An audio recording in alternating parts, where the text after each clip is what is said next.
All right, here to kick off our preview of Saturday's final, we got Trinity Rodman and Hershfelt of the Washington Spirit. Ladies, welcome. Great to have you with us. Thank you. Thanks Great for having to be us. here. So I know you said that with a little bit of attitude. I want to be clear. need to be a little more I'm so genuine about it. I know. That's the thing. I was genuinely excited. It was not. It came out a certain way, but I think what's behind it, now I do want to pull the curtain back here a little bit, is you guys flew in like literally an hour ago, right? What's that like? What's the travel been like to get here? It's been a long day. Very delayed. I didn't see the Teamworks message that we were delayed, so I was chilling at the airport. Ooh. Do you like being at the airport early, or are you one of those people that wants to arrive last second straight possible? To the plane. Yeah, I give that energy. I feel like right on time. Flight was okay? Everything good? Excited to be here in Kansas City? Yeah, very excited. Yeah. Does it feel like a big game? With all of this stuff, Yeah, it feels yeah. a little different for sure. But honestly, I think we're approaching it as if we have like any other game. So Really? yeah. Yeah, what are the expectations of the game? Do you feel like it's going to be more of an attacking game, a more defensive game, like the kind of mentality? What do you expect? I feel like we might get two different answers here based on the maybe, positions they play, right? position-wise, yeah. What kind of first. game you want, Trent? What do I want? 1v1s. No, I feel like I don't know. I feel like I'm on both sides. Like I feel like it's either gonna be like a game where it's kind of like one team has possession and then it's like one or two chances, or it's gonna be transition. So I'm kind of on both sides there. Yeah, I feel that. I feel like we're both very solid teams. Like we've grown into our defensive shape and stuff. I feel like we're both very solid defensive teams. So I feel like it's going to be a challenging game. Probably get one in the back of the net, but I feel like we can do it. So Can we dive in a little bit on the semifinal and just how you guys got here? So you guys have made a habit of this comeback thing. It happened in the quarters as well against Bay FC. What goes through this team's mind collectively? Like what's said when you guys get behind that allows you to come from behind twice, in back-to-back postseason games? I feel like it's more so like what's not said. I feel like what works for us is like not making it a thing. I feel like gaslight. Literally. It's going to be a surprise. Surely we have time left. Like in the Bay game, we got scored on I think like the 80th minute. And I was like, surely we have time left. Like it's fine. No way we're gonna lose, right? Okay. So yeah, I would say it's honestly the opposite. It's like when we do get scored on, we're just walking to half. Where does that come from, do you think? Is it a coaching thing? Is it from the leadership, from the players? I feel like a mixture of both. I feel like our whole thing is like just move on. Like yeah, stuff might happen, but I mean, you guys probably see we don't really react much to it. We're just like, okay, let's take the ball back to half line and let's deal with it. Like let's go from there. So. And how for you, like obviously this is your first season in the league, and I mean to make it all the way to the final, how are you feeling about that? And also scoring an insane goal in the semifinal to help the team get here. Like how do you feel? Are you like, all right, I'm just gonna retire after this? Job's done. This has just been an insane experience making it like this far in my first year, but I mean obviously I'm surrounded by like a phenomenal team. Like I scored that goal last weekend, but Aubrey made 3 PK saves. Like there's just so many great players on our team that can contribute and make stuff like that happen. So specifically on the header, like it's such a tense moment. The season's on the line, the game's on the line. Yeah. Are you going into that penalty area like knowing you're going to get the ball, or like what's going through your head there? That one, I think I felt more comfortable because McKenna was on the ball and we played together for a really long time in college, and I know how she serves it. I was like, it's not weird, it's different, right? Yeah. It's a different type of service. She kind of pinged it in there, and I was like, I know I just got to get my head on it. Service. Yeah, it was just a perfect service. For you to like get up over the defender, I mean, Is she known for that? Trent, like in practice, do you see that all the time? Oh my gosh, absolutely. Yeah. Like, we were just training the other day, and we're practicing set pieces, and there's not one that's wrong. So it's like it's really just on us to make Be able to something finish happen it. with it. Yeah. Is that something you've always had in your game?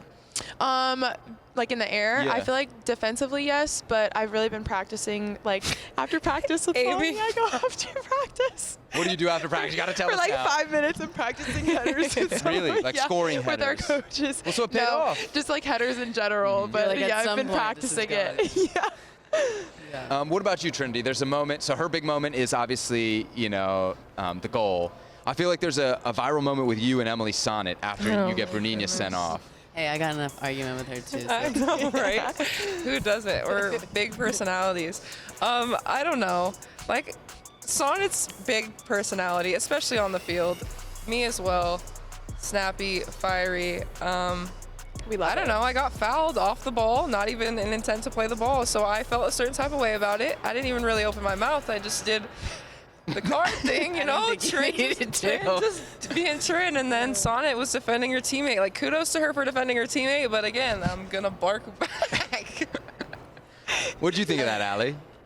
Yeah, you know them both. It's situational. Like in that moment, sometimes it's like the adrenaline's kick in. You can't really. I think for the fans, it's always weird to see like national team teammates beefing. I put that in air quotes. Yeah, but there's you a know? mutual respect Totally, there too. yeah. I feel like so it's you don't take it personal. It's just in the moment, and it's just how you feel. So, but Tran, I wanted to ask you, like, what's helped you out this season? Obviously, just you're playing so well.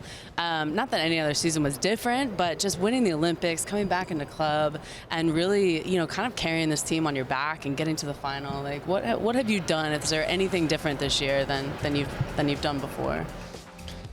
I think the mentality is just a little bit tweaked. I think I've always had it in me to want to win and to want to push myself, but I think I keep saying it's like a weird thing of selflessness, of celebrating other people, and I've grown to learn how to not always have to be the standout person on the field, which I think is really important, and having players like Hal and Croy and McKenna who step up to the plate, being able to watch them do that, learn from them, and also hold the standard, I think is really cool. But again, being able to celebrate them and play with them I'm recognizing that a little bit more and using that as fuel. Have you ever been on the wrong side of a Trin spin practice? Does she do it in training to you guys, or is it just I fear for that day. Really? I fear for that day. You avoid that? You avoid that like the plague? Do you do it in practice to your teammates, or? No, honestly, I try not to try it because they already know what's coming. And I feel like anytime I'm face backwards, they're like waiting for it, and their feet are like. No, we're literally like. So no, I'm just like, not gonna happen. I'll just pass it back to the outside back and see what happens. I want to get back a little bit to kind of something you touched on about at the beginning of the interview about like when you fall behind, you almost don't address it. I live in Washington. I follow the team very closely. I feel like the story of this team is what could have been almost, and you guys are still in the final. You guys are wearing Croy Bethune shirts, like midfielder of the year, rookie of the year, not here for the final. Andy Sullivan, I could go on and on and on the list of players that have missed time, maybe even will miss this final. How have you guys been able to overcome all that? Because the way NWSL rosters are built is not, like we talked about this, it's not really for depth. So you lose 2 or 3 important pieces, it should shut your season down. And it didn't. You guys rolling. Any other year, you guys would have won the Shield. It's just Orlando had this kind of historic campaign. So what was behind that, do you think? I honestly think, first of all, those are 2 like phenomenal players. You can't ever like replace what they do on the field. But we had some younger players come in and kind of like step up in those roles. And I also feel like it gives you a little more like fire when you're playing for somebody. I feel like a lot of our games, like we play for them. Like I could literally see them like in Audi, like up at the, what is it, the suite or whatever. They're like, like Andy, Croy, Ule, all those people. I feel like we really do play for them. And how have any of those older players, and even including Trin, just kind of like, put their arm around you and really helped you succeed this season? And if so, how? For sure. I feel like, honestly, like, this whole team is like a family, like older players. I mean, Trin feels older than me, but she's literally younger than me. I feel like, honestly, that's what's so special about this team is like anyone can lift you up regardless of like their standing or their age on the team, which is something so special. And I think that's why we've been so successful this year. I'd like to touch on one more thing before we let you guys go, and that's your coach, Jonathan Giraldes. It was a big deal when he came over from Barcelona, and you guys play 2 very different positions, so I'm imagining the way he's like impacted your game is different. What is that influence on your game, having worked with him for 3 or 4 months? Gosh. You got that tiki-taka, like do you yeah, feel like I honestly Busquets or something? I don't know about that. Okay. But, yeah, for sure. I feel like coming out of college, like I rely a lot on like my athletic attributes. I feel like he's kind of like opened my eyes more towards like a tactical, like more intelligent way of seeing the game, so I don't have to work as hard. I can like position myself better. Stop running. Stop running. I'll calm down. No, That's what he says to you. Really? Interesting. Him and Adri, calm. So yeah, but I feel like he's helped a lot when it comes to that. What about you, Trin? I would say I've never been coached by someone who truly believes that trainings are more important than games. True. And he is so prideful on that of we need everyone even participating for 5 minutes like to manage. He still wants us to be a part of it because he wants us to get what we need out of it. And I think we honestly are a team that trains for the trainings, not even for the games in a weird way. So that's what I've taken from him, and that's, I think, what sets us up for success. Yeah. And coming midway through the season, how has he, gotten the team to buy into his, principles and his vision so quickly? Honestly, like celebrating the little things, like at practice, like it could be tackles, blocks, like anything that typically like other people wouldn't celebrate, like he celebrates them. An intensity to training, it sounds like. Yeah, for sure. Yeah. All right, guys, appreciate the time so much. Good luck Saturday night. We look forward to the NWSL Championship game against the Orlando Pride. Thanks for being with us here on Futbol W. Thank you.